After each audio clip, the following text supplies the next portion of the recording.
plug in a new crypto algorithm to Windows. And I realize that this is kind of a fringe thing probably for most people in this room. But the fact is that there is demand for this, because Windows only ships with a limited set of crypto algorithms supported. And you actually don't have to look very far before you find an algorithm, for example, that's used in open source that's not supported by Windows. And if you have any familiarity with doing government contracting or anything like that, especially for non-US government contracting, every government has their own crypto algorithms. And so there's a lot of demand among that set of folks for being able to do this. And there was no sample code for it. Poor documentation, as usual. So that was the opportunity I pursued. What I'm showing is a plug-in to this new crypto API that Microsoft has in Vista. It's called CNG Crypto Next Generation. In the crypto stack,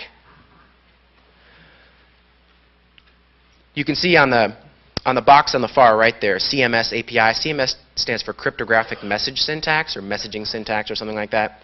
It's just a standard, an IETF standard, for example, that's used when you send a digitally signed or encrypted email from Outlook or Thunderbird. That's the encoding standard, basically, for that email. So what I'm showing is, OK, I can take this code, this implementation of Twofish, which I'll get to in a second. I can download off the internet. I can stick it into this wrapper that I wrote. And now I can actually send an encrypted email with Twofish. So I think that's pretty cool. It's a pretty leveraged sample in that way. So briefly describing what the demo does, I didn't actually want to run this demo in the context of Outlook because I need Outlook to work all the time. And this is demo code. So anyway, TF test, Twofish test. The top box there simulates Outlook. The first thing I do is I call into this CNG, this new crypto API, and I say, hey, give me a Twofish key. And it says, oh, well, let's see if I know what a Twofish key is.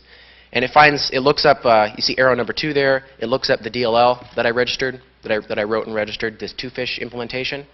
And it says, OK, TF test, here's your Twofish key. And then TF test goes over to this higher level API, this messaging API on the right-hand side. You see arrow 3. And it says, hey, here's my Twofish key. I want you to encrypt the message and encode this key to the following email recipient. OK, so this demo is even more low-tech than the last one. The smoke and mirrors here is that this Twofish DLL, I've already installed that into the System32 directory and just ran regserve on it. So it has its own registration payload in it. So there's no special tricks there. So that's it. What it does is it just creates a new recipient certificate. Obviously, obtaining the recipient certificate is a non-trivial task. I mean, that's the whole point of public key infrastructures, and I don't mean to gloss over that. I realize that there's a significant amount of infrastructure required in order to actually do this in a deployment. Just ignore that for a second. Then I create a 256-bit Twofish key. Sorry, I forgot to explain what Twofish is. Twofish is a symmetric encryption algorithm invented by Bruce Schneier and his group as their submission to the Advanced Encryption Standard in 2000. You guys probably are aware that it did not win. But it's still considered to be secure. It's been reasonably cryptanalyzed. And like I said, I've actually seen it in, I don't remember if it was in GPG or maybe some SSH variant. Anyway, I know it's used. Yeah, I'm seeing some nods here. So anyway, it's out there. And it's not in Windows. So I create a short test message. I encrypt it with the key. I send it to the CMS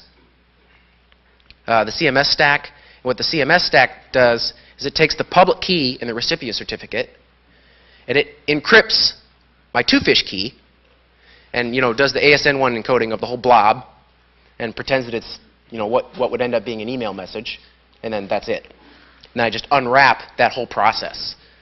So I take the private key that I created in the first step, I decrypt the Twofish key, and then I use the Twofish key to decrypt the message.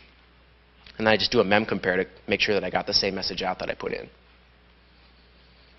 So I promise not to show any code, so I'm not going to put that in the context of any code. But this you can download and there's actually a full article. I just remember there's a full article that comes with this, so it's very clearly explained. So I do recommend, if you're curious at all, you can check that out.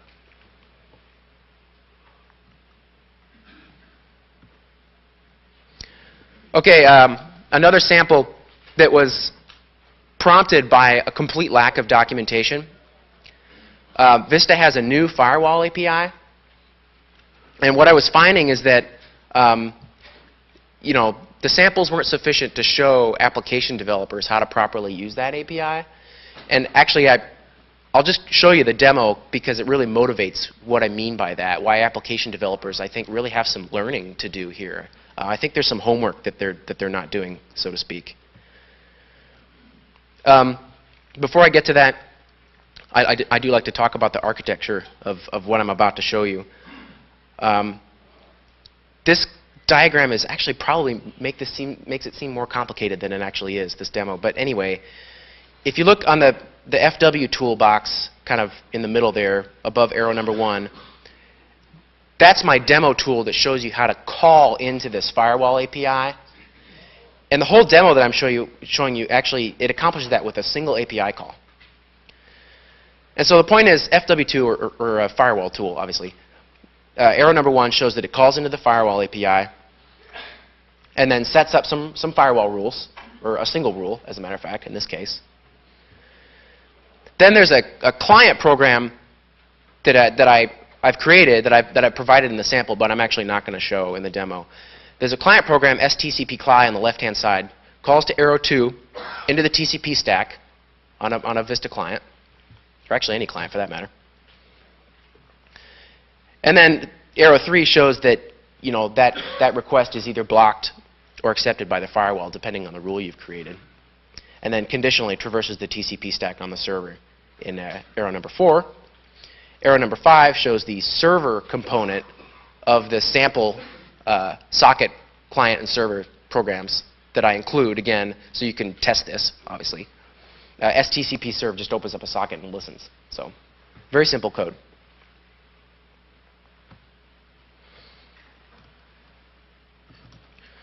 So what happens is this. I'm going to run the listener. And when I run this listener, look at this beautiful dialog that the operating system gives me for free. It says, hey, Mr. User, this is the first time you've ever run this program. Here's a bunch of crap that you are not going to understand. Please select a button. So you can roll the dice at this point about what your user is going to select, right?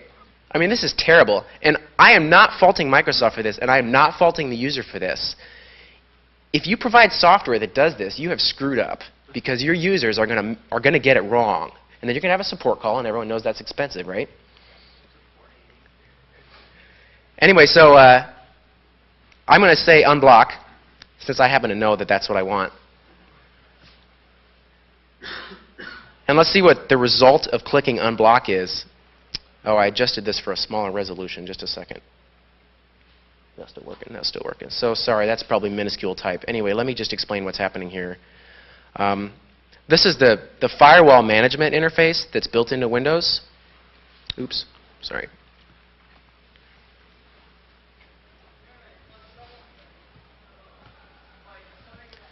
Okay, so let me try to get it so that, so at least it's the 2 at the top that I'm talking about. Apologies, you probably just can't see that. Anyway, what we see here is that as a result of me clicking unblock, there are 2 rules that are created on my behalf. And the bottom line is that these rules allow every kind of traffic into this application. So that's a second way in which the application developer has screwed up by not creating their own rules, because you're allowing traffic that you should just not be allowing into your application. I mean, come on, let's have some defensive programming here, right? In the columns, let me just describe what these columns here in this view can tell us. First of all, you'll notice that the column includes the full path of the program, this stcp server.exe that I ran. I'll get back to that in a second. All TCP traffic is allowed. All UDP traffic is allowed into that app. Any local port from any remote address, and a bunch of other any's here as well. So I submit that we can do better than that. So I'm going to delete those rules.